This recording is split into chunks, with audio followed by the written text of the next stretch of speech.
Rufa Gutierrez at kanyang anak ay nagtungo sa mga lugar na apektado ng bagyo, ay nagsumikap maghatid ng mga tulong sa mga biktima. Bahagi ito ng charity work na isinagawa ni Luisa Chavit, kung saan ay bahagi din si Casey Concepcion.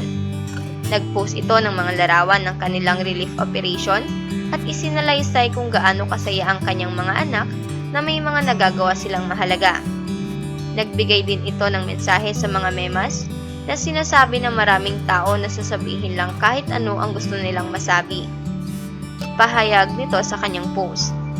Lorraine, Venice, a group of friends and I participated in relief operations in Tuguegarao City, the capital of Cagayan Province, upon the invitation of my dearest Pinky Tobiano and Mayor Luis Chavit Singson.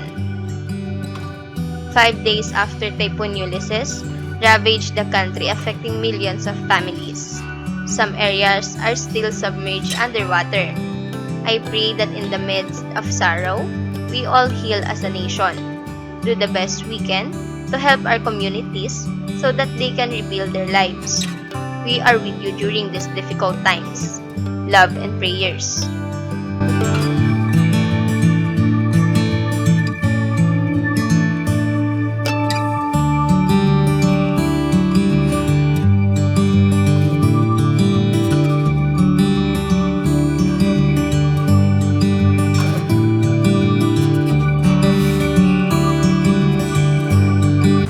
Share for fun.